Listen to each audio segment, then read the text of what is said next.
Hey everybody, thank you so much for clicking on this video. This is the second video in a 6-part series where we are breaking down basic lifts in the gym. I've made all of these videos before, but it's been about 3 or 4 years and I feel like I have a lot more experience, a lot more education, and honestly just better filming equipment. Now, if you're watching this video in real time when it's released, I am currently on a very fun but very long vacation, which means that I will not be able to respond to your comments like I usually do. So to keep the algorithm on my side, let's flood the comments down below and I want you to tell me how you feel about push-ups in general. That's very open-ended. Drop it down below and let's jump into it.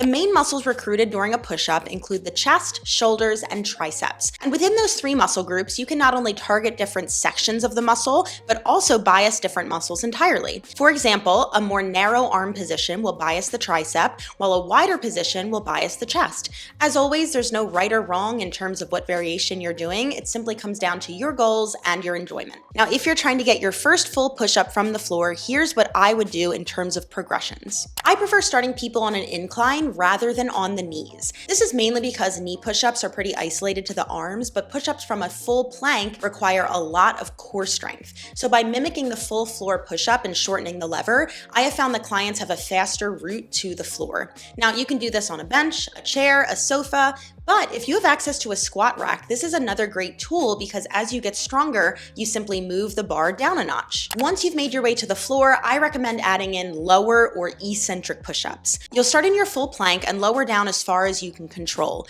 Then you'll drop the knees, extend the arms, and extend the knees. This is a great intermediate step because you're focusing on the eccentric phase of the push-up. The eccentric or the lengthening phase is the part where we build the most muscle. It also gives people a little more confidence since nosediving to the floor can be pretty scary. And then finally, you've got a good old-fashioned floor push-up. Once you hit full depth, there's a lot of ways to challenge yourself. Tempo, adding weight, adding a deficit, but all of these fun options need to be earned. It took me years to be strong enough for these fun variations because they load the joints to extreme angles with your entire body weight on top of them. So I do have a few mobility recommendations for anybody looking to work on their push-ups. So there's 2 main mobility requirements I'm gonna look for if someone wants to tackle a push-up: wrist extension and shoulder extension. Let's start with the wrists. A plank position not only requires full wrist extension, but also loading your entire body on top of it. And if you can't passively get your wrist into that position, why would I load your whole body weight on top of it? A quick solution is to elevate the hands with either dumbbells or some kind of grip, but I'd also recommend improving your wrist mobility on your downtime by utilizing a Pales Rails drill. This is essentially where you get yourself into a passive stretch and then you perform 2 different contractions, trying to get out of the stretch and then into the stretch deeper. I have some follow-along wrist workouts in the Fit Club, but you can probably also find a free one on YouTube from an FRC mobility specialist. Now, like I said, the other mobility requirement we're looking for is shoulder extension or bringing the arm behind the body. If you're getting a good chunk of depth, your shoulders need to travel past your trunk. So I would recommend implementing another Pales Rails drill to improve that range of motion. Otherwise, without these ranges of motion, you're likely to experience some kind of pain or discomfort in the shoulder, elbow, or wrist down the line. Now let's talk about some of the common mistakes I see with push-ups and how I would recommend fixing them. The first mistake I see is a severe forward head position. This is basically the body subconsciously trying to get more depth in your push-up. Now, I like to kind of overcorrect this one just as a teaching tool.